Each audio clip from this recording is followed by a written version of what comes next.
Amen. Purihin po ang Panginoong Diyos. Pwede pong palakpakan po natin ang ating Panginoon. Yung palakpak po na maraming inalmusal ho. Ganyan po karami yung inalmusal po ninyo. Yung nagkapiho ng masarap, yung nagsinangag. Ayan. Once again po, blessed morning po, blessed day po sa bawat isa. Pwede pong pakibati po ninyo yung inyong mga nasa left and right, front and back po.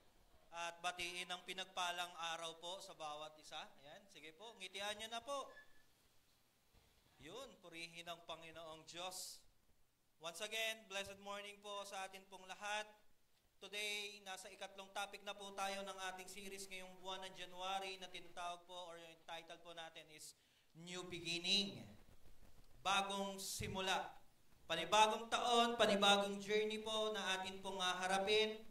Kaya naman lahat po tayo, ibalag ang panalangin po ng bawat isa ay lahat ay nagkiklaim ng prosperous New Year, ng prosperous year, ng prosperous na taon, breakthrough, and etc. Marami pong nananalangin sa atin na itong taon na to ay taon ng pagpapala sa buhay niya, taon na kung saan mararanasan niya yung biyayang matagal niya nang pinapangarap at idinadasal. So nawa po mga kapatid na ito pong deklarasyon natin sa taong ito ay mangyari. Amen po? So tutulungan po tayo sa kapangyarihan po ng ating Panginoon.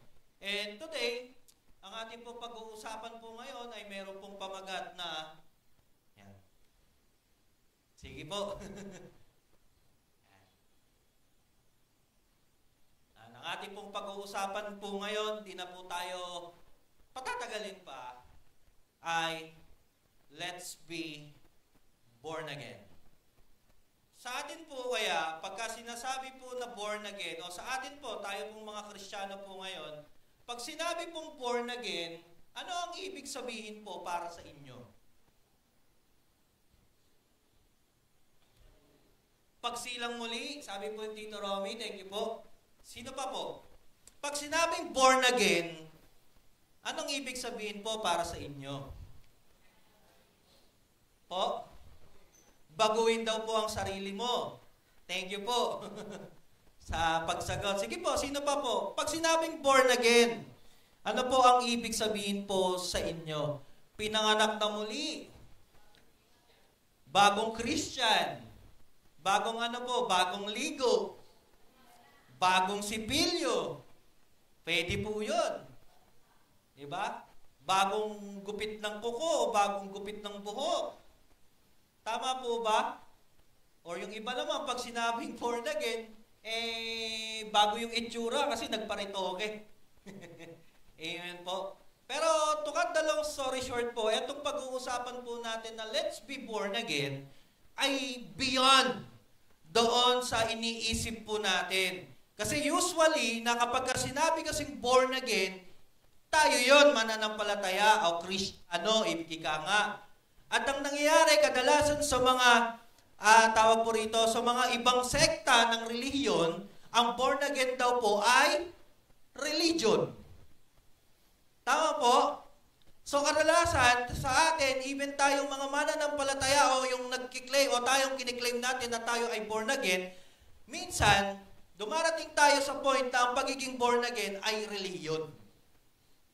Today, pag-uusapan po natin ito at ipaaalam po sa atin at ipauunawa ng Panginoon ano ang ibig sabihin ng born again. So para maintindihan po natin, tignan po natin yung conversation ni Jesus at ni Nicodemo. Excited na po ba? Magsabi ng amen.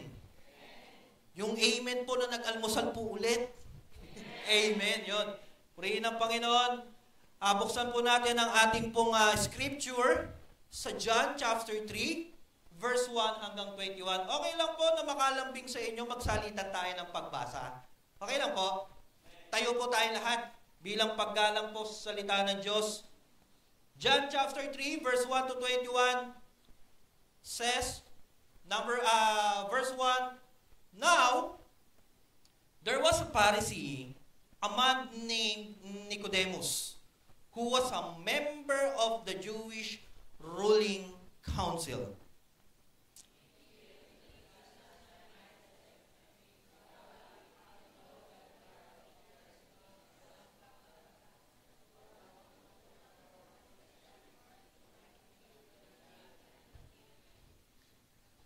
Nasaan na kayo? Verse 3, Jesus replied, "Very truly I tell you, no one can see the kingdom of God unless they are born again." Verse 4,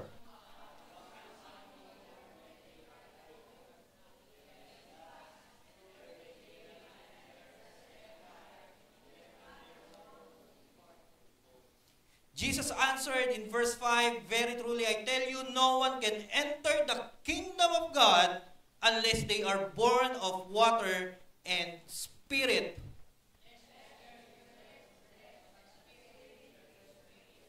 Verse 7, "You should not be surprised at my saying, you must be born again." O, you must be born again. Verse 8,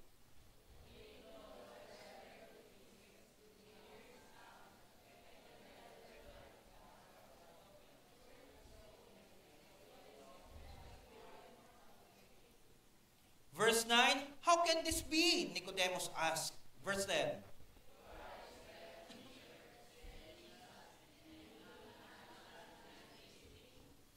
Verse 11, "Very truly I tell you," Jesus replied, "we speak of what we know, and we testify to what we have seen. But still you people do not accept our testimony."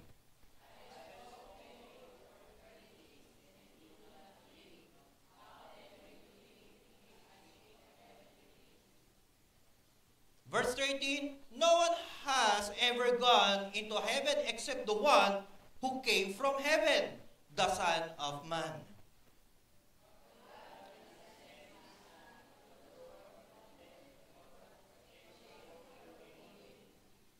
Verse 15, "That everyone who believes may have eternal life in Him." Verse 16 po. 18 na po ba? Okay po.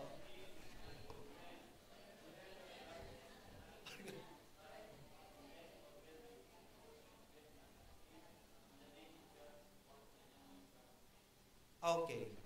Parang namali po ako ng basa. 18 po yung binasa po ninyo. Okay, 19. This is the verdict. Light has come into the world, but people love darkness instead of light because their deeds were evil.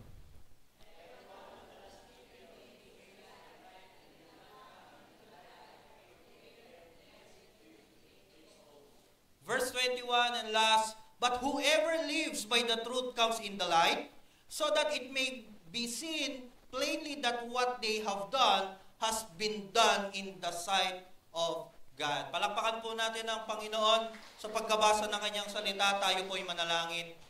Lord, we thank you, we honor you, we worship you in this place right now, God. Lord, we adore your name. Nagpapasalamat kami, Panginoon, dahil ito po yung panibagong araw na ibinigay mo sa amin, Panginoon. Na matuto kami, Panginoon, na marinig namin ang iyong salita at higit sa lahat, O Lord God, ay tumimo ito sa aming puso at mangyari, Panginoon, ang kalooban mo sa aming buhay. Lord, lukuban mo ng banal na Espiritu ang tahanan mo in every corner, Panginoon, of this establishment, O God, ay ma-feel ang presence mo, O God, at hindi po sirain ng kaaway in Jesus' name. Even, Panginoon, ang abang lingkod mo na gagamitin mo ay not the human wisdom, but your wisdom, Panginoon, ang manguna at mangusap sa iyong mga flocks. In Jesus' mighty name we pray. Amen. Tayo po yung makakaupo na, purihin ang Panginoong Diyos. Ito pong kwento na ito ay halos karugtong po ng kwento ng chapter 2, kung mababasa po natin. Okay? Na kung saan, ito po ay pista ng Paskwa, at maraming mananampalataya o maraming mga pinagaling ni Lord ng Panginoon na sumunod sa Kanya. Ang problema, basahin ko po para mas maintindihan natin.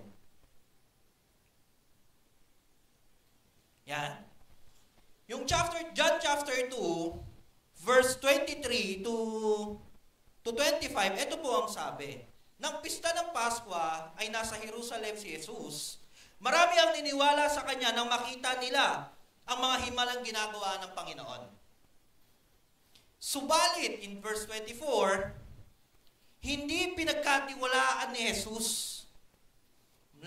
Take note of this po Maraming sumunod, maraming naniwala doon sa ginawa ng Panginoon dahil maraming pinagaling. Pagdating ng 24, subalit hindi pinagkatiwalaan ni Jesus ang kanyang sarili sa kanila. Bakit daw po? Sapagkat kilala niya ang lahat ng tao. Hindi na kailangan may magsabi sa kanya patungkol o tungkol sa kanino man, sapagkat nalalaman ng Diyos o ng Panginoon ang iniisip at puso ng taong sumusunod sa Kanya. To cut the long story short, mga kapatid, hindi lahat ng sumusunod sa Panginoon ay tunay na follower ni Jesus. Yung iba kasing mga mananampalataya, na-hype lang. Nakita na pinagaling, sumunod sa Lord. Ibig sabihin, mga kapatid, maraming Kristiyano ang hindi genuine ang pagsunod sa Panginoon. Kausap pa po ba ako? Amen. Dito mapapansin po natin na ang Panginoon hindi basta-basta nagtitiwala sa mga lumalapit at nananampalataya. Church, hindi pala lahat ng mananampalataya ay pinagkakatiwalaan ng Panginoon. Kasi marami mga Kristiyano na follower but not obedient. How? Aray ko. Kasi maraming followers na hindi marunong sumunod. Magkaiba kasi yung sumusunod sa talagang sumusunod. Can I hear an amen po? Okay po? Pero may mga ilan naman talaga na follower, but obedient. May mga sumusunod naman at the same time sumusunod. May mga sumusunod pero sumusunod din. Yan. Para baka kasi mamaya po, nalilito po tayo. No? So maraming mga, sabi nga po, maraming mga Kristiyanos na follower but not obedient, but many Christians din naman, o maraming mga mananampalataya din naman na follower but obedient din. So dito sa topic natin, makikita din natin na may mga taong seeking talaga sa katotohanan. Bagamat ang grupo nila ay kilala sa pagiging relihiyoso, pero itong taong ito ay talagang naghahanap upang maunawaan hindi lang ang salita ng Diyos, kundi mismo ang Panginoon ay maintindihan niya. Kaya naman mga kapatid, let me introduce to you our character of this day, Nicodemus. Who is Nicodemus? Ito nga po pala ang background ni Nicodemus. Who is Nicodemus? A Pharisee. Nicodemus was a member of the Pharisees, a prominent Jewish religious sect known for its strict adherence to the law of Moses and oral tradition. So madaling salita, Pariseo si Nicodemo, at the same time, kilala siya na tagapagpatupad ng batas ni Moses that time. Okay po? A member of a Sanhedrin. Ibig sabihin, nagbibinata na po ako. Sobrang high po yata ako. Member daw po siya ng Sanhedrin. Ibig sabihin ng Sanhedrin, ito po yung council of the mga Jewish. Na ibig sabihin, kapag kami nagawa kang pagkakamali, sila yung magja-judge sa'yo. Dadaling ka sa liwasang bayan, papupuntahin lahat ng mga leaders and mga rulers na mga Pharisees, Sadducees, and teachers of the law, at higit sa lahat, si Nicodemus ay nire-respeto at ginagalang ng buong bayan. Ibig sabihin, itong taong to, mataas ang katungkulan sa Jewish nation. Naiintindihan po ba ako? So kilala sila sa mga tagapagpatupad at ekstriktong paggawa ayon sa batas ni Moises. At kilala si Nicodemus dahil kasama niya, o tulad ng nabanggit kanina, ay member po siya ng Sanhedrin, o tinatawag po na Jewish Council. Ibig sabihin, alam ni Nicodemus ang lahat, ulitin ko po alam ni Nicodemus ang lahat, especially when it comes sa religious activity. Pwede, sa panahon po natin ngayon, pwede po natin siyang ihalin tulad sa mga pope. Kasi ang taas ng katungkulan niya eh. Kilalang kilala siya. Okay? So, but, ito yung kagandahan. Sabi ko nga po, merong kwentong one day. But one day, narinig niya yung kwento ni Jesus. Narinig niya yung tinuturo ni Jesus at the same time, sino tong Jesus na ito? Okay? So, itong mamang ito ay nagkaroon ng idea kung sino ba si Jesus at yung tinuturo niya about the kingdom of God. Yan, pagpasensyahan niyo na po, medyo nagbibinata po ako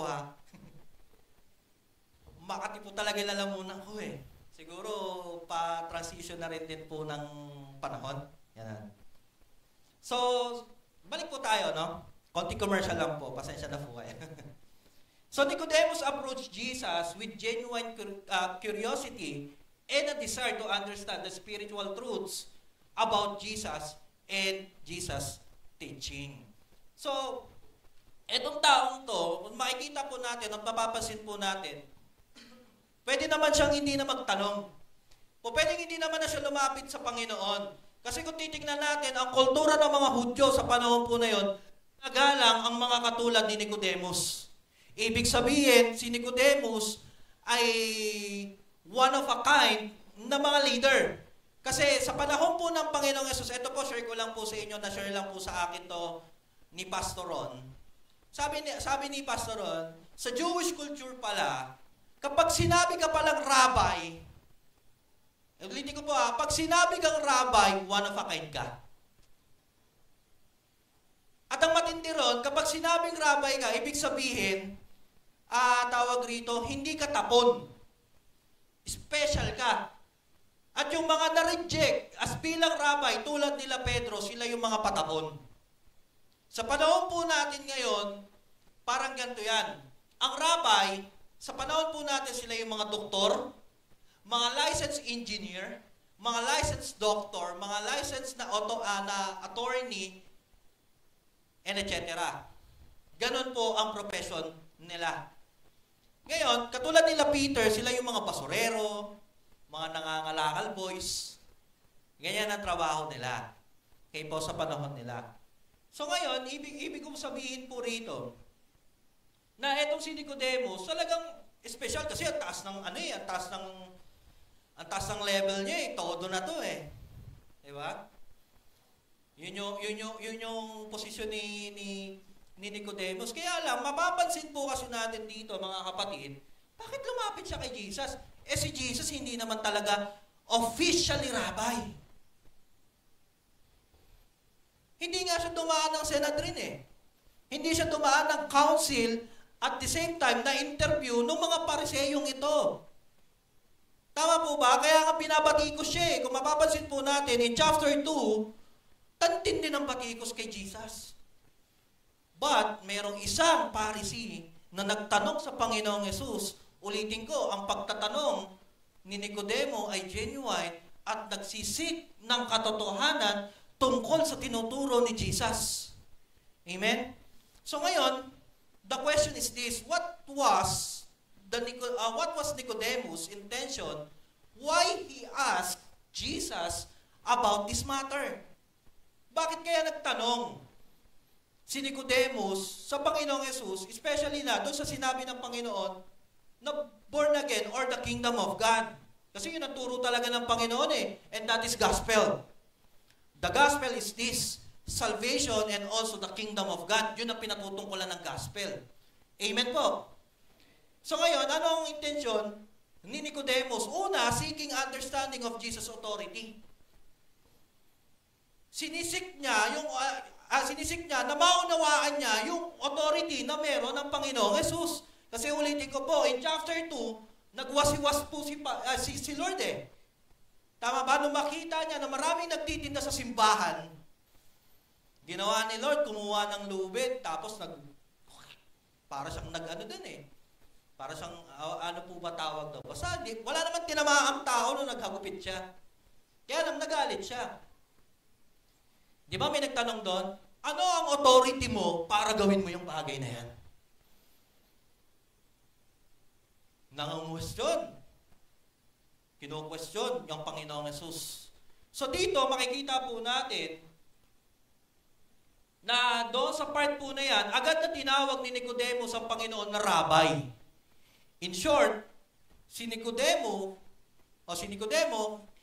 kinikilala niya ang Panginoon na rabbi, na katulad niya. Okay? Meron palang pariseyong mabuti. Kasi lahat po ng mga pariseyo, kapag sinabing pariseyo, ikaw pariseyo ka eh.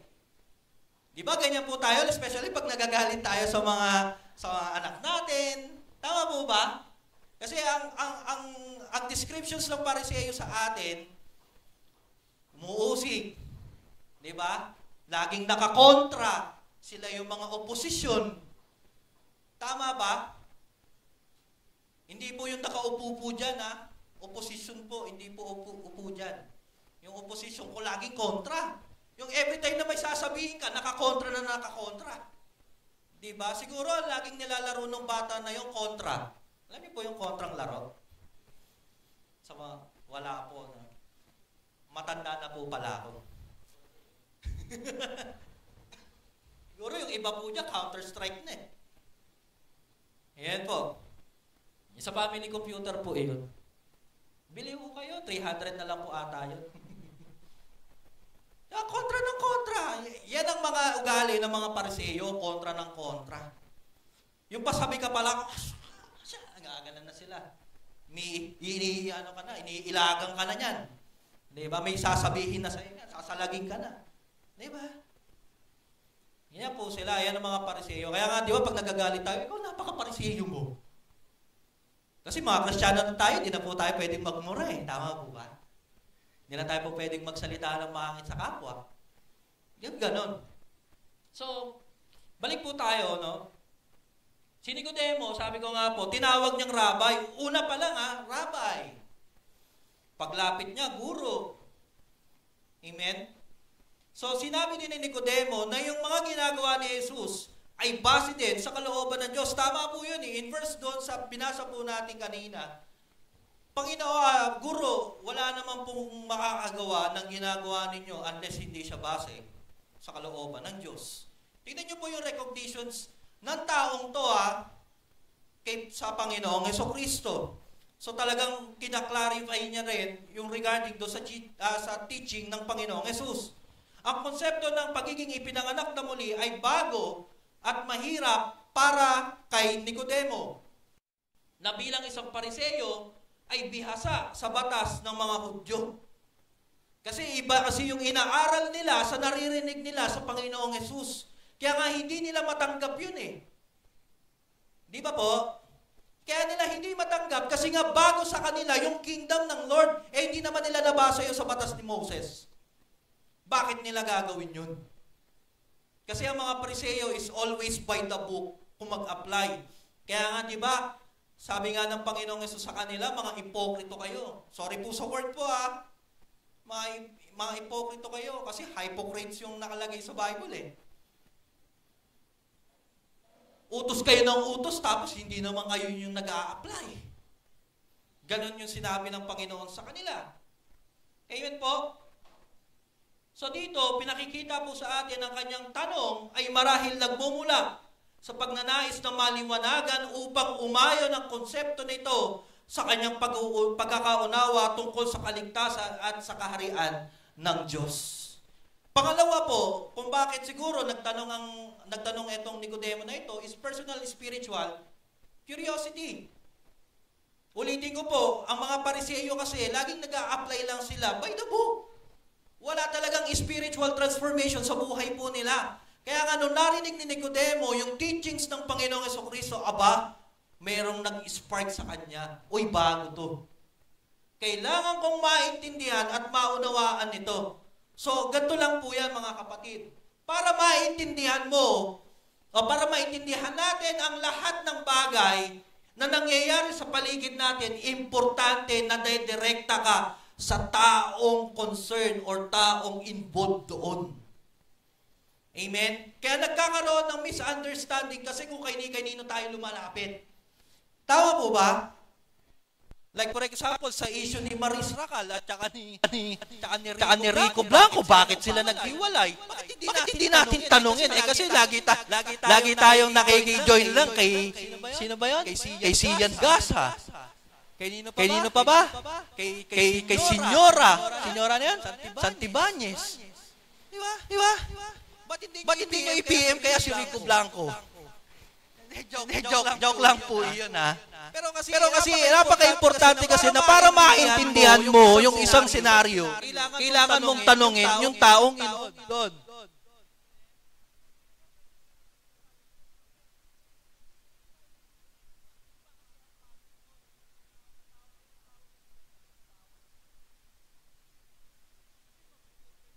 Storye. Diba yun nga yung lagi sinasabi ng mga kabataan natin, kwento mo yan, hindi ikaw bida dyan. Amen? Ako, kuha po ba ako? So personal curiosity o spiritual curiosity. Maaaring yung sabi nga po, personal na naantig or naintriga si Nicodemo sa mga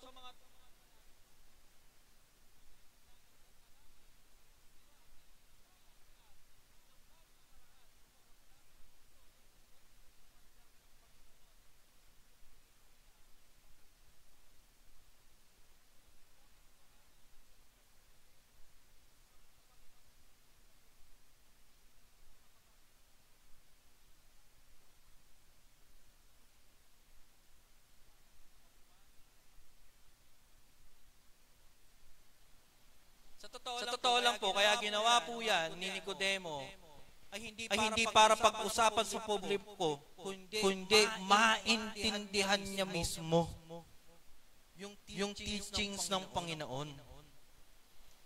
At the same time, siguro, merong isang part doon na human part na mataas ang tingin sa akin tapos magtatanong ako sa hindi naman rabay. Diba? So, tinago niya. Pwedeng ganun po, theory ko lang po iyon. Pero maganda po niyan, pagkatapos po nito, search po natin. No? I will encourage po na i-search po natin. Okay? So, sabi nga po rito, ang katotohanan pumunta si Nicodemo kay Jesus ng gabi, nagpapahiwatig na siya ay maingat ngunit lubos na nais makahanap ng kasagutan sa kanyang mga espiritual na katanungan ng hindi nahaharap sa pansin ng publiko. At pangatlo po, is exploring the concept of kingdom of God. Ine-explore niya bilang isang Pariseo, malalim ang pagkabahala ni Nicodemo sa pagdating ng kaharian ng Diyos nang sinabi sa kanya ni Jesus na walang sino man ang makakakita sa kaharian ng Diyos maliban kung siya ay ipinanganak na muli. So tinututulan nito ang kanyang mga kasanayang paniniwala.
is quest for transformation.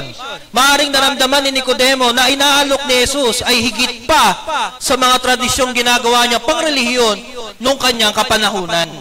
Kaya nga isang bagay na nagdudulot ng pagbabago sa pagtatanong niya tungkol sa pagiging anak na muli. Hindi direktang tawag po rito, hindi direktang inusisa niya ang mas malalim na spiritual na pagbabago na itinuturo ng Panginoon. Kasi talagang seeking talaga siya eh. Makikita talaga natin. Ito lang ang kauna-unahang nagtanong na Pariseo na sa totoo lang tama yung puso niya sa pagtatanong. Amen? Amen? Talagang gusto niya ng pagbabago. Changes. Teka lang. Parang iba kasi ibababasa ko sa tinuturo ng taong ito.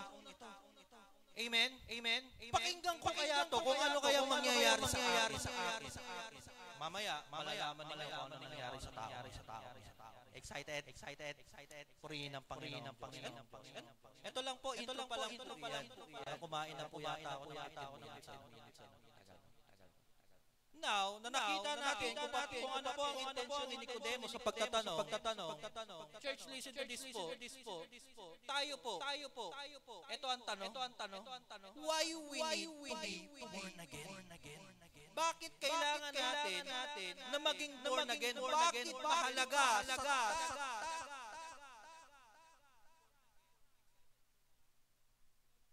Amen. Number one.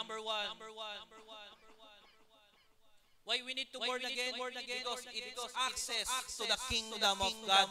Ang pagiging born again, ang siyang mag-access sa'yo patungo sa kaharian ng Diyos. Palakpakan natin ang Panginoon. Verse 3 said, Jesus replied, very truly I tell you, no one can see the kingdom of God unless they are born again. The kingdom of God refers to eternal life and a restored relationship with God. Being born again ay mahalaga dahil ito ang magiging sandata at pangahawakan natin upang mapabilang tayo sa kaharian ng Diyos. Isaiah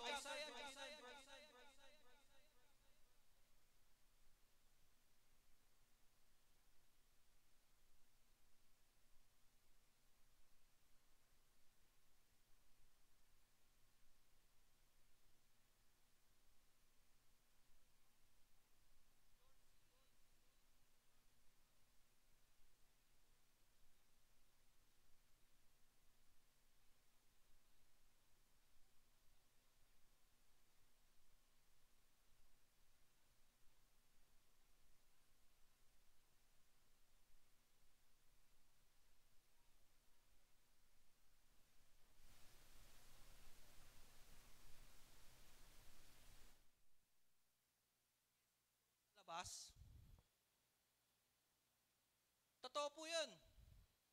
Mas mukha pa nga tayong masakit na katotohanan mga kapatid. Mas mukha pa tayong unbeliever kaysa sa mga unbeliever.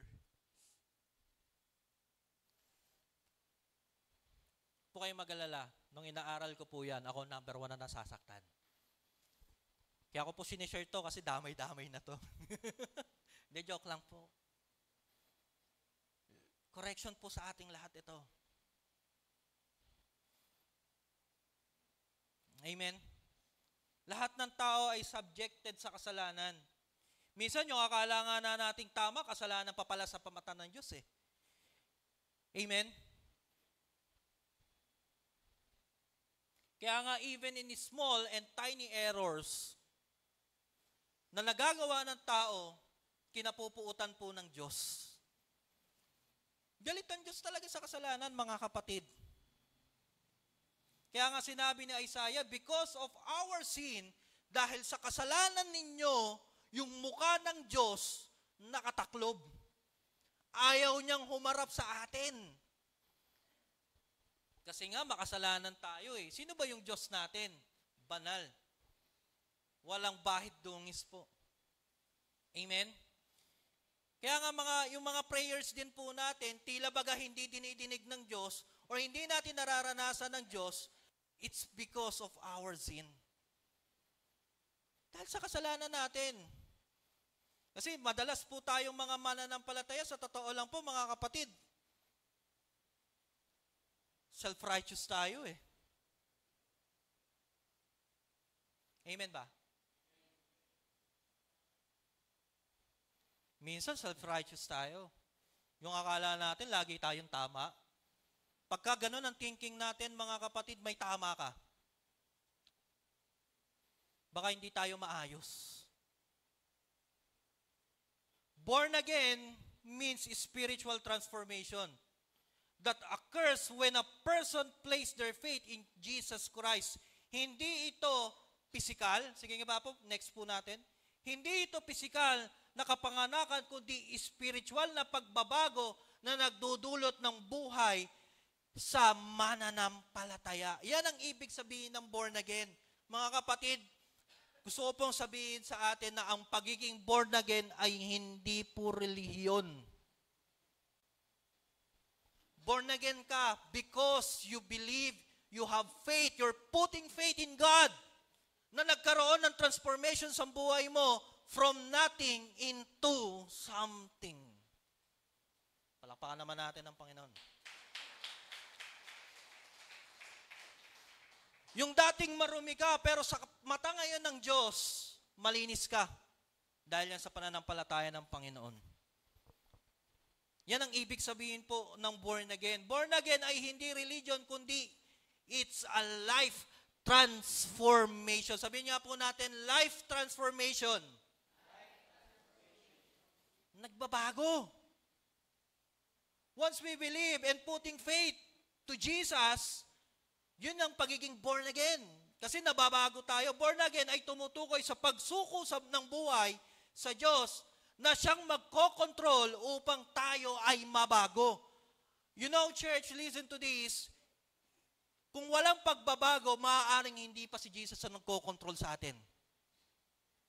Bakit parang yung buhay ko parang hindi nababago? Parang walang changes yung pangyayari sa buhay ko. Parang yung 2024 ko, parang ganun pa rin ang mangyayari sa 2025 ko. Baka kasi kulang ka. Baka kasi kulang tayo. Baka kasi kulang ng control ng Lord. Amen.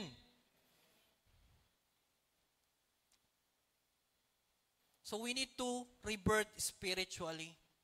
Being born again is a life transformation through Jesus.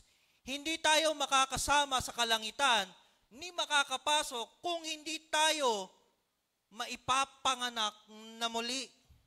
So kailangan nating maunawaan, if anyone wants to be in heaven and belongs to the kingdom of God, we must born again.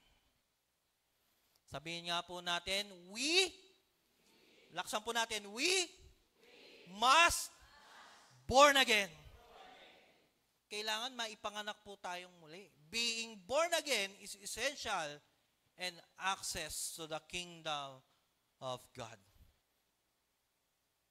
Hallelujah. Pwede po ba akong makarinig ng malakas na palakpak para sa Panginoon?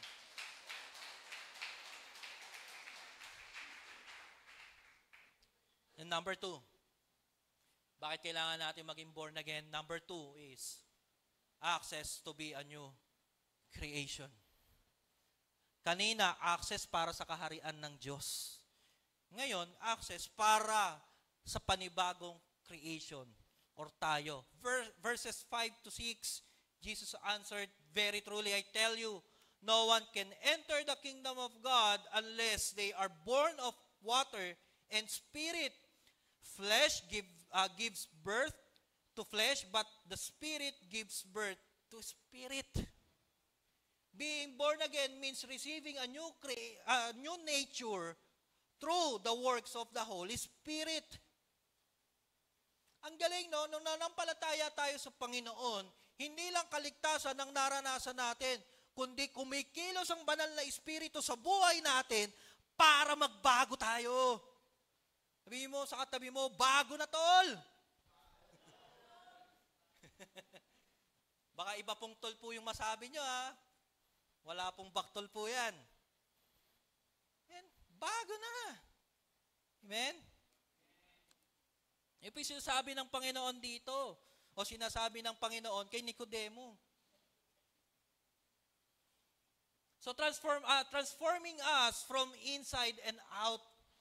Ano maganda?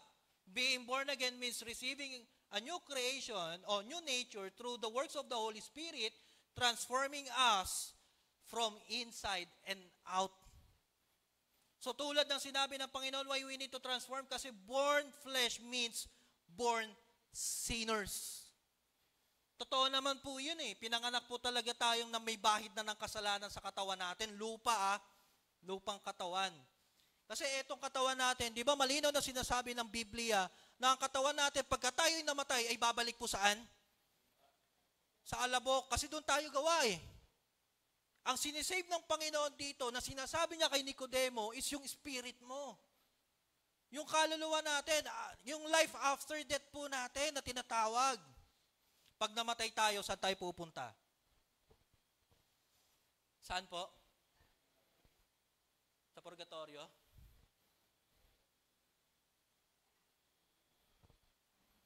Po. Malino na sinabi ng Lucas sa istorya ni Lazaro at ng mayaman. Saan pupunta ang tao pag namatay? Dalawa lang. Amen? Baka susunod po yan, naturo. Baka may magturo pag namatay ang tao. Pupunta daw sa silid at panahon ng Dragon Ball. Baka doon nasusunod yun. Na-dissolve na raw kasi yung purgatorio. Pero joke lang po yan. Salamat po kasi yung tatay jokes ko, binibenta pa sa inyo eh. So, born a sinner, yung katawang lupa natin, born a sinner. Ang kasalanan ng ating ninuno ay bit-bit natin sa ating pagkatao. We are born with a sinful nature that lead us to live in disobedience to God. So kauna-unahang disobedience na makikita natin ay yung ginawa ni Eva at Adan. Sa totoo lang po, simple lang naman ang instructions ng Panginoon sa kanila eh. Tama po? Anong sabi ng Panginoon? Huwag niyong kakainin yung bunga ng mansanas. Wala po sinabing mansanas po doon ha. Yes. Huwag niyong kakainin yung bunga ng punong yon kasi mamamatay kayo. Amen? Simpleng instructions pero hindi nagawa ng tao. Amen? Bakit kaya? Kaya kasi makikita natin yung nature ng tao madaling maudyukan. Amen? Madaling mauto. Madaling mapaniwala lalo na sa bulong ng demonyo. Wag po kayong haharap sa katabi nyo. Bakit ganon? Pagka everything na magsasalita ako ng demonyo, gaganon po kayo. Wag po kayo lilingon. Hindi po yan. Wangis ni Lord yan. Amen? Doon po tayo laging lugi. Doon po lagi tayong talo eh. Kasi lagi po tayong nagpapabulong. Diba? Ang alam ko lang po kasi sa bulong, diba? Sa sugal po yan eh. Bulungan. Ay, hindi, sa konsignasyon pala, bulungan. Magkano presyo niyan? Sige, bombahin ko na yan. Ha? Uso yung bulungan. Huwag po tayo papabulong sa demonyo. Kaya lagi tayong distracted eh. Kaya lagi po tayong wasak ang buhay po natin. Kaya hindi po tayo makapag-transform into new creation or new nature. Kasi nga po, lagi po tayo nabubulungan ni Satanas. Tulad ng ating ninuno. Romans chapter 3 verse 23 says, "For all have sinned and fall short to the glory of God." Wala ni isa ang nakapasa sa pamantayan ng Diyos dahil saan? Dahil sa kasalanan. That is why we need to be born again. Yun ang dahilan kung bakit natin kailangan maging born again. Kasi likas nga sa atin ang kasalanan. Amen? That is why we need to change sa ating buhay. For how many years na lagi nating sinasabi na magbabago na ako? Taon-taon na lang po. Every year na lang sasabihin natin, magbabago na ako, magbago na tayo. Every year na papalapit po sa atin, we always said na magbabago na tayo, pero sa totoo lang, palala tayo ng palala. Church, maging malinaw po sa atin ang word na born again. Dapat malinaw sa atin ang salitang ipinanganak na muli. Dapat wangis natin ang ating Panginoon. Hindi tayo dapat wangis ng katabi natin.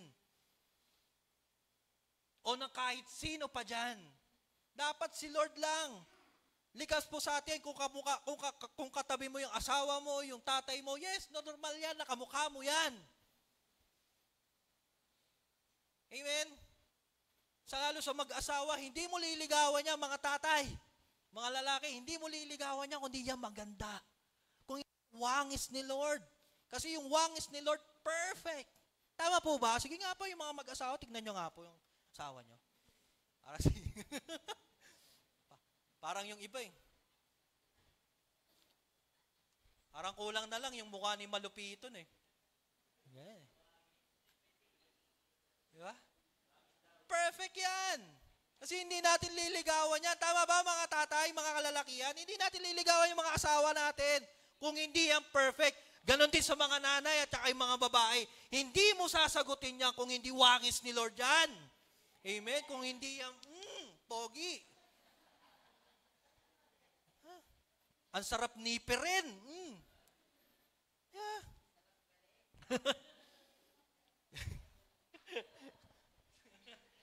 Para iba mo. Amen? Purihin ang Panginoong Diyos. 2 Corinthians chapter 5 verse 17, therefore, if anyone's in Christ, the new creation has come, the old has gone, and the new has come. I remember yung preaching po ni Pastor Ray nung first week. Sabi ni Pastor Ray doon, influence of majority. So nature kasi sa atin ng kasalanan, kung anong sinabi ng iba, doon na din tayo. Minsan, ang nagpapatakbo ng buhay natin, yun yung lagi sinasabi ni Bayani. Diba? Napanood nyo po yun, yung kay, sabi ni Luis, Kuya Yani, bakit parang naiiyak ka? Sabi ni Bayani, hindi naman ako talaga iiyak pero dahil sinabi mo, naiyak na ako. Ganun po kasi tayo. Kung ano yung sinabi ng iba, pinaniniwalaan agad natin. Nai-impluwensyahan po tayo ng majority. Amen po? Kasi nga, nature po sa atin yung kasalanan na ganun Amen? So, mabilis tayong mapaniwala sa mga bagay na mukhang tama. Ulitin ko, mabilis tayong mapaniwala sa mga bagay na mukhang tama. Si Nicodemo, kaya siya nagtanong, hindi lang dahil mausisa siya, kundi gusto niya kasing malinawan sa mga bagay na tinuturo ng Panginoon. At ang kanyang pagtatanong ay nagkaroon ng transformation sa buhay niya. Kaya nga po kung tutusin po mga kapatid, pwede naman ma-offend si Nicodemo Basahin po natin. Pwede bang balikan natin yung verse 10 to 11 Basahin natin yung verse 10 to 11. Yan, sabi po dyan sa 10. You are Israel teachers, and you do not understand these things. Verse 11. Very truly I tell you, we speak of what we know, and we testify to what we have seen. But still, you people do not accept your testimony. Oh, teka lang, etong tinuturo ko, hindi mo maintindihan, pero teacher ka. Pwedeng offended talaga doon si Nicodemo, sa totoo lang. Pwede siyang ma-offend doon sa ginawa ng Panginoong Jesus. Binanatan pa ng verse 11. Sabi niya, eto sisiguraduhin ko sa'yo, magsasalita ako doon sa nalalaman ko at nagtetestify ako doon sa mga nakikita ko, pero ikaw na taong tulad mo ay hindi nakakaunawa at hindi mo i-accept ito. Kung kayo po si Nicodemo, ano kaya reaction nyo? Lord, gusto mo suntukan na lang? Mag-aya tayo ng ganun eh. Ganun po ba, Lord? Nakakapanginig ka ng laman Amen? Pero hindi ganun si Nicodemo. Why? Because kasi yung pagtatanong ni Nicodemo, genuine. Amen? Palakpakan po natin ang Panginoon. Sabi ni Jesus, di ba guro ka din at bihasa ka sa mga law? Bakit hindi mo nauunawaan ito? So mapapansin kasi natin na ang pagtatanong ni Nicodemo ay tanong na gustong matuto at gustong mabago. Unlike sa mga kasamahan niyang mga Pariseyo, di ba may mga account naman sa Bible na kapag nagtatanong yung mga katulad, yung mga kapwa Pariseyo ni Nicodemo, mocking. Minsan yung pagtatanong ng mga Pariseyo, may gusto lang silang patunayan. Yung gusto nilang sabihin, mas rabay kami compare sa'yo. Tama naman, literally, kung tutuusin. Kasi hindi naman talaga dumaan sa maayos na, tawag po rito, maayos na sistema ang Panginoong Jesucristo Amen? Hindi naman siya dumaan sa council talaga para maging isang rabay. Kasi may mga tanong na ganito na lumalabas sa mga Pariseyo. Ang tanong ni Nicodemo ay tanong na gustong mabago. May mga tanong kasi na ayaw mabago kasi they choose not to change and transform. May mga gusto kasing magtanong pero ayaw namang mabago. May mga nagtatanong pero hindi naman kayang mag-transform. Question, masama bang magtanong? Church, depende sa pagtatanong mo. At depende sa puso mo pag nagtatanong ka. Amen? Kasi may questions kasi na naghahanap ng debate. May tanong na ang puso punong-puno ng pride.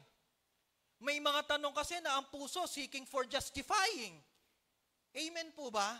May mga tanong na ang gusto nilang mangyari, mapamukha nila na mali ka, tama kami. Ganyan ang Pariseyo. Yan ang ugali, kaya lang ibahin mo tong taong to. Makikita po natin na ang pagtatanong ni Nicodemo ay tanong na may pagpapakumbaba. Alam niya yung level niya pero tinawag niya pa rin si Jesus na Rabbi. Ino-honor niya yung taong yun. At sinasabi niya, Lord, maaaring Rabbi ang word, pero sa puso ni Nicodemo, Lord.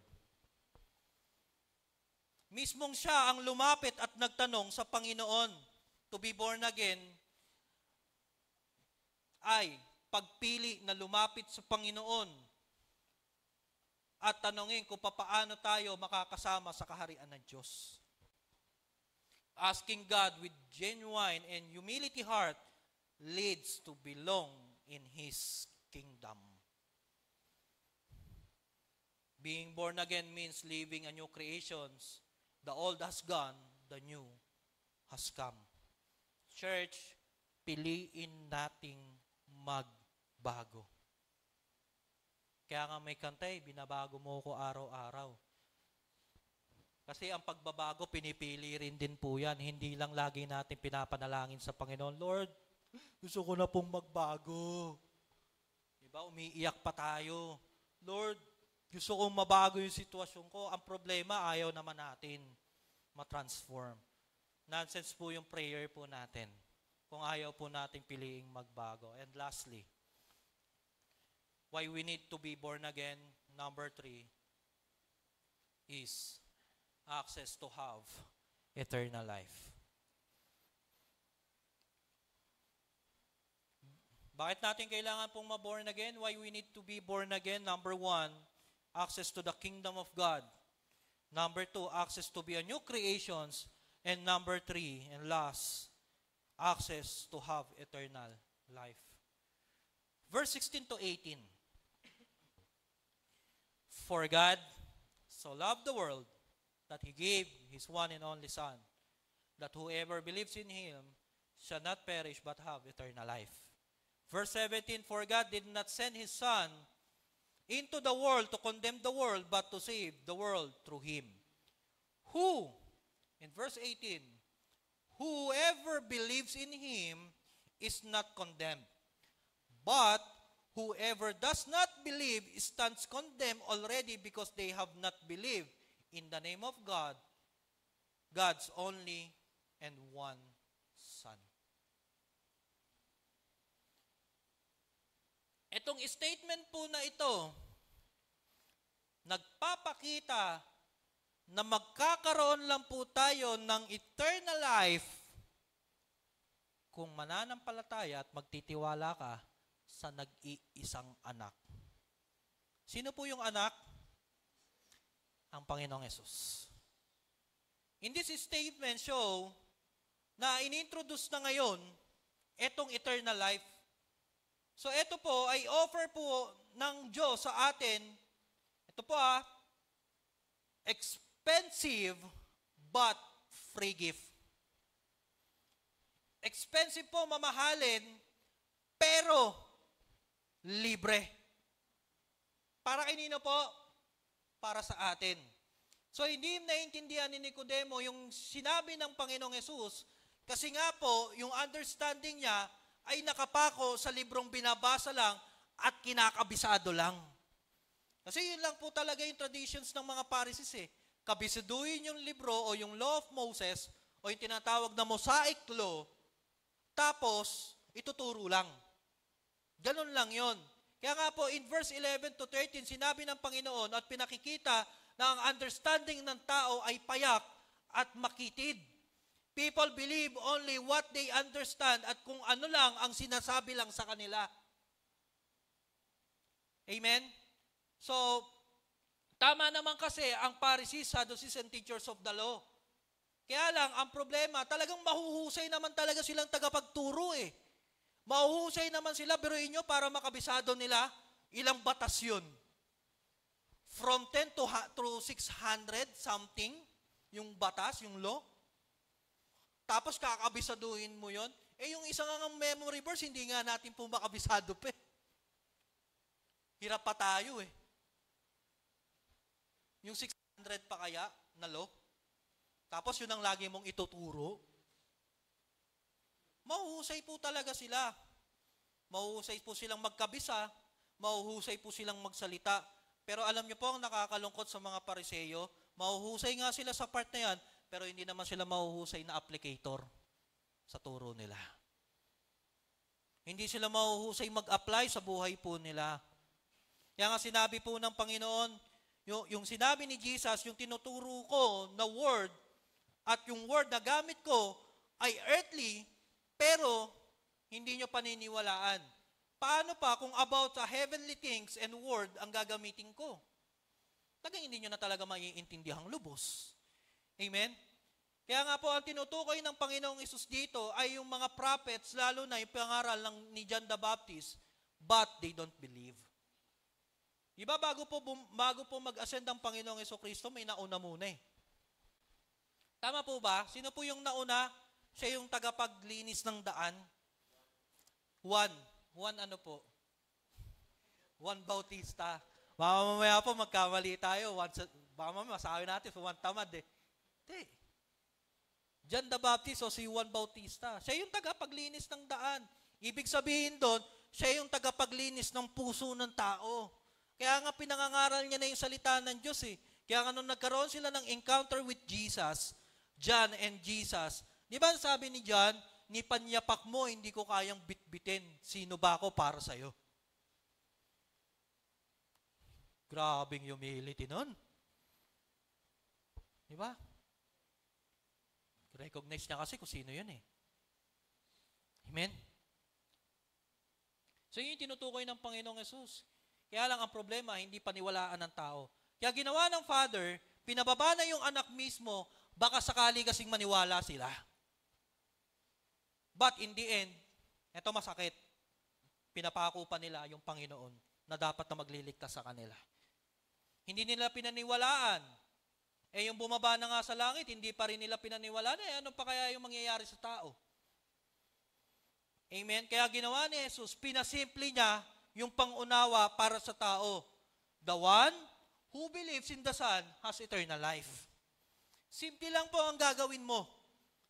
Paniwalaan mo yung anak ng Diyos, manampalataya ka at makakasama ka sa kingdom ng Lord. Ano meron sa kingdom ng Lord? Eternal life. Amen? Palakpakan natin ang Panginoon.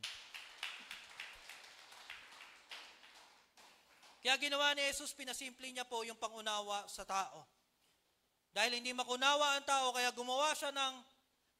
hindi makaunawa yung tao, kaya gumagawa ng mga kabulstugan, kalukuhan. Kaya nga pinakita ng Ama ang pagmamahal niya pa din sa tao sa pamamagitan ng anak na bumaba mula sa langit at manampalataya sa anak at maniwala na siya ang daan patungong kalangitan.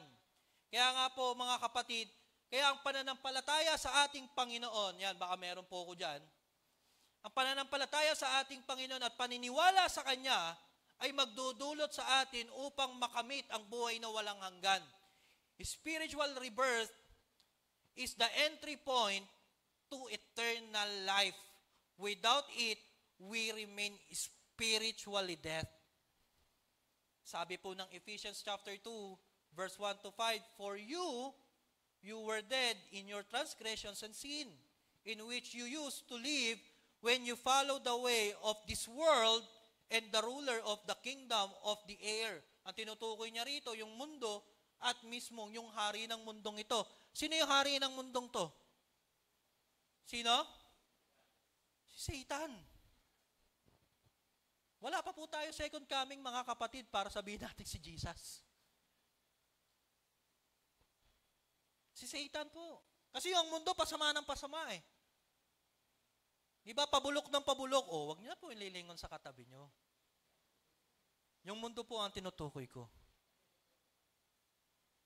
Verse 3, sabi po rito, "The Spirit who is not at work in those who are disobedient. All of us also live among them at one time, gratifying and craving of our flesh and following its desire and thoughts. Like the rest, we were by nature deserving of wrath. Because of this great love for us, God, who is rich in mercy, made us alive with Christ even when we were dead in transgressions. It is by grace you have been saved." Habag at awa ng Diyos, bakit bumaba sa lupa ang anak at iligtas tayo sa transgressions ng kasalanan na meron tayo? Simple lang po, para magkaroon ng eternal life. Believe, and put faith in Jesus. Once again, when we say believe and faith in Jesus means you are allowing Jesus to control and manipulate your life. Uulitin ko po, when we say believe and faith in Jesus, nangangahulugan na inaalaw mo ang Diyos na siyang mag-control at magmanipula ng buhay mo. When we say, "Jesus, I believe in you and I'm putting faith in you," means, "Jesus, I will abide to your Lordship." Lord, ikaw mangunguna sa buhay ko. Lord, magpapasakop ako sa authority na meron ka. Jesus, please save me. Ibig sabihin po nun, pag sinabi nating, "Lord, maniniwala ako at mananampalataya ako sa iyo," is because, ito po yung ibig sabihin, "Jesus, I'm begging you, heal me. Jesus, I'm asking you to hold me and overcome all the worries and anxiety." Yan ang ibig sabihin na pag sinabi natin na, "Lord, mananampalataya at magtitiwala ako sa iyo," ibig sabihin po nun, I don't remember the verse, pero sabi doon, "Lord, cast all your cares on Him because He cares for you." Church, if we born again, hindi lang tayo mapapabilang sa kingdom ng Panginoon. Hindi lang tayo mababago, kundi magkakaroon tayo ng buhay na walang hanggan. And as I end, 3 A's why we being born again. O bakit ang being born again is essential. First, access to the kingdom of God. Second, access to the new creations. And third, access to have eternal life. Church, di ba sabi ng kanta, bagong taon ay magbagong buhay. Ano daw susunod doon? Nang lumigaya ang ating bayan. Pero bakit hindi tayo nababago sa buhay? Every time na darating yung Christmas na yon, lagi natin kinakanta. Minsan pinatutugtog pa natin, kinakaraoke pa natin eh. Pero hindi nababago yung buhay natin. Bakit taon-taon walang changes? Ang masakit kasi, yearly, hindi na nababago, mas nagiging worse pa tayo compare sa dati. Aminin po natin mga kapatid, mas nagiging malala pa tayo compare sa dati.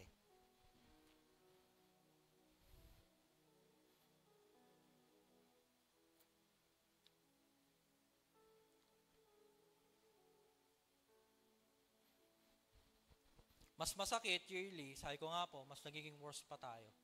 Church, baka kasi hindi pa talaga tayo born again. Kung bakit hindi po tayo nababago. Ulitin ko, baka hindi pa tayo naboborn again. Baka born again lang tayo sa salita, pero wala dito. Wala rito.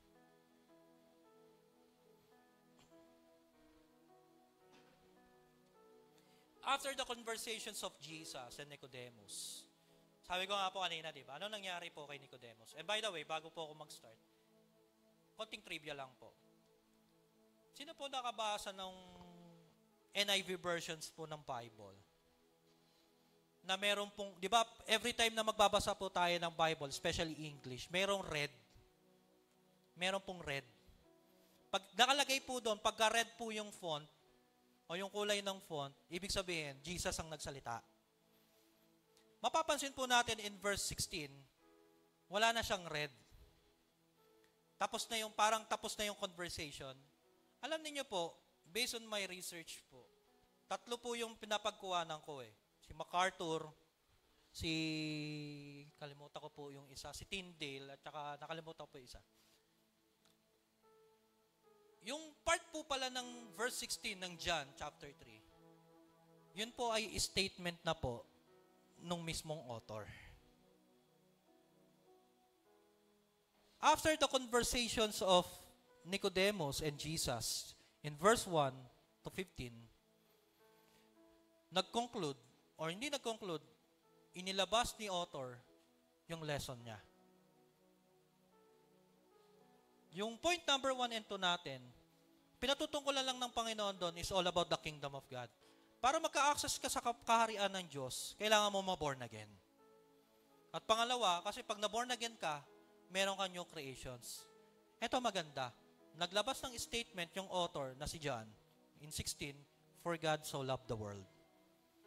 Pinatutungkulan ni John doon na hindi lang mapapabilang ka sa kalangitan at hindi ka lang mababago, kundi magkakaroon ka ng buhay na walang hanggan.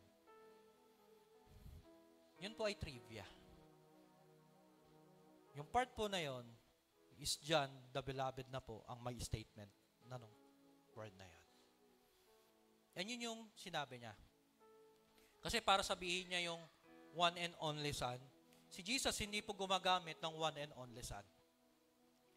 Ayon po sa Christian Standard Version po, Standard Christian Bible, Study Bible, meron pong word na binanggit po ron. Yan, yung kaninang pinag-uusapan po namin ng misis ko. Yung word po na one and only, in a Greek word po is manageis, o managenis. Ang ibig sabihin po, one and only. Ang meaning po is only child or one of its kind. Bukod tangi.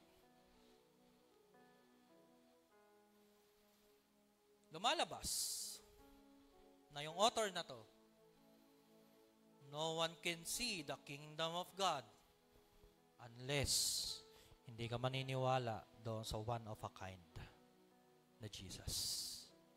One and only Son. Amen?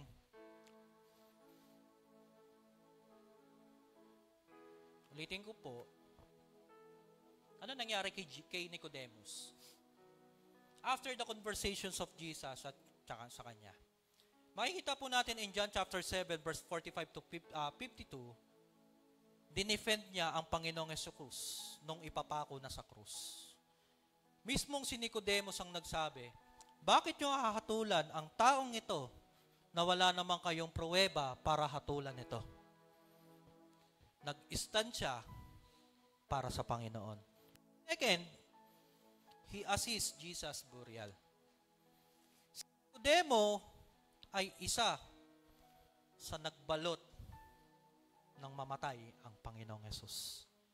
Bagamat na walang sinasabi po na naging disciple po siya ng Panginoon, pero ito po, sinabi ko sa inyo, ay pagpapakita na ginawa niya yung part niya at makukonsider natin na si Nicodemo ay isang disciple ng Panginoon.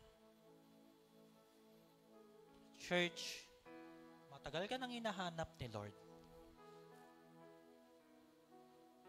At ang gustong sabihin sa iyo ni Lord, anak, for how many years of being Christians, kailan ka naging born again?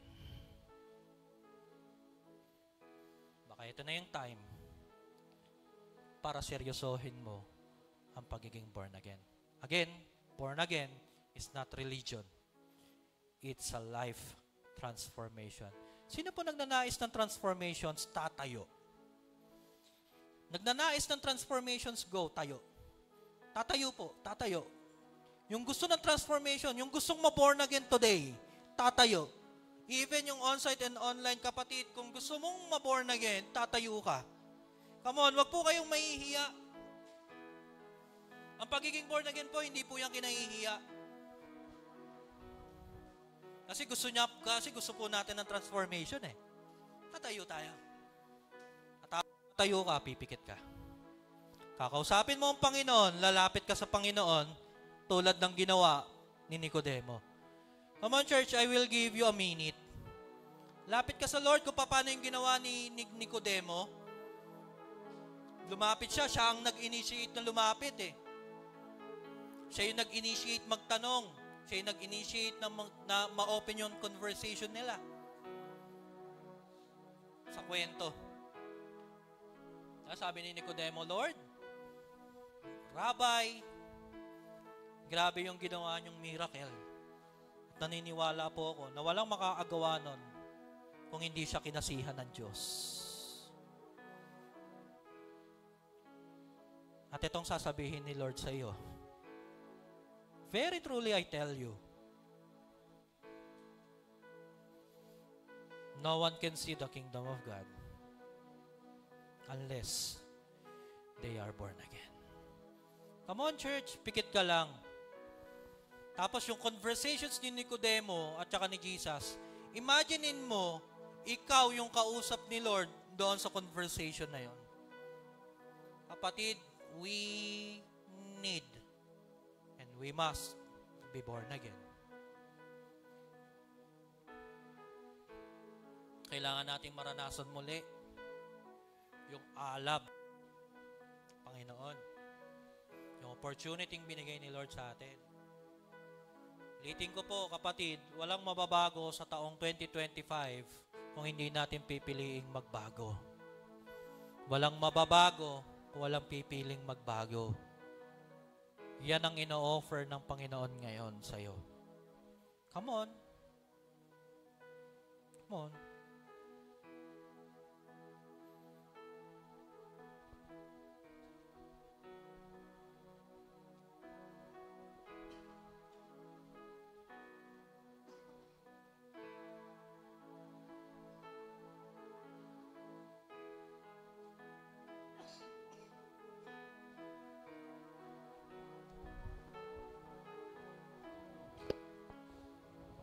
Habang nakikipag-dialogue ka sa Panginoon today, mag-worship po ang ating worship team. At nawa, ang ating pong kanta ay maging panalangin ng bawat church.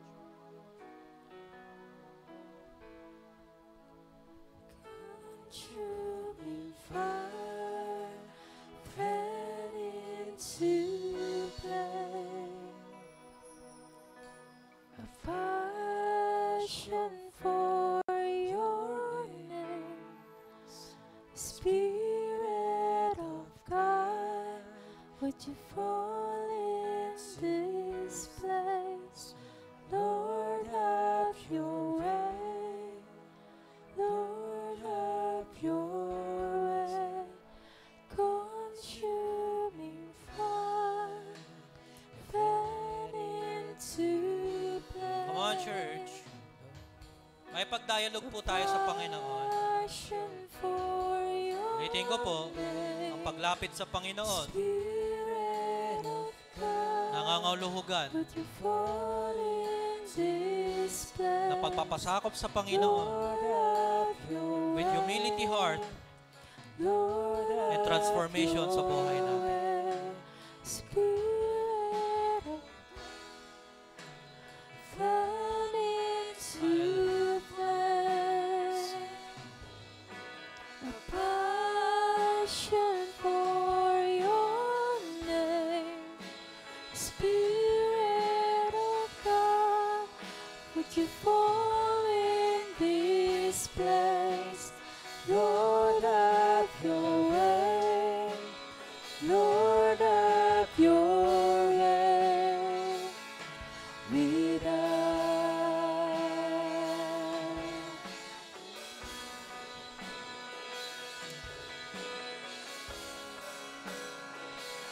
Hallelujah.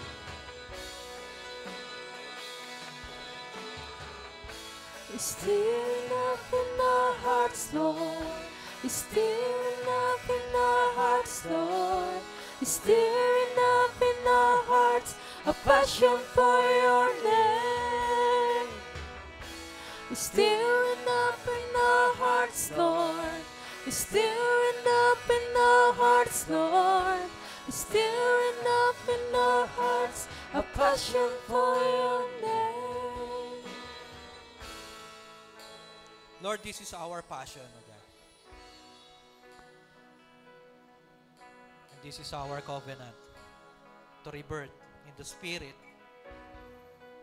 to rebirth as a new creation. Lord, yung taglay namin, Panginoon, nung tinanggap ka namin bilang Lord and Savior ng buhay namin, hindi lang pagpapatawad ang naranasan namin.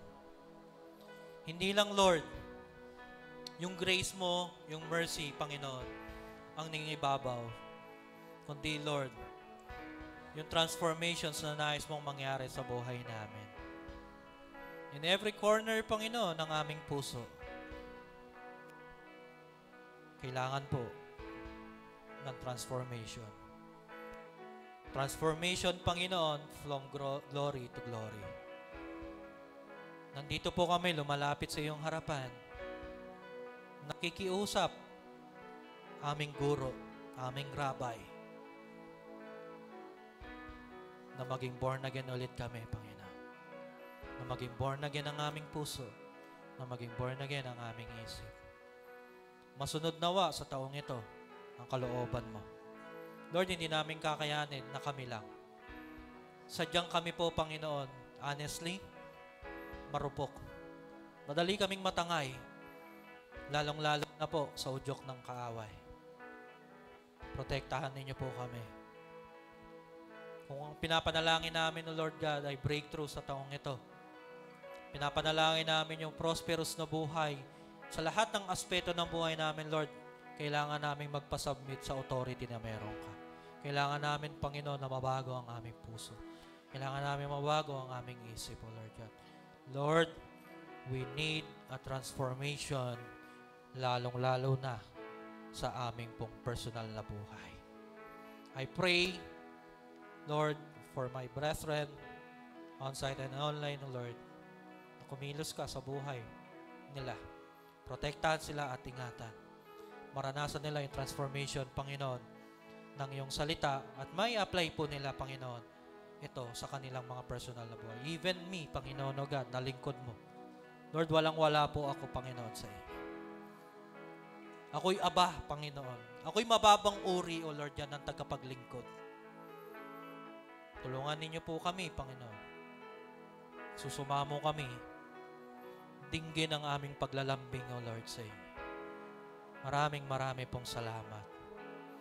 Lahat po ng anak ng Diyos, lahat ng na-born again today, magsasabi ng isang malakas na Amen. Malakas na Amen sa mga na-born again today. Malakas na Amen. Malakas na Amen. Malakas na Amen.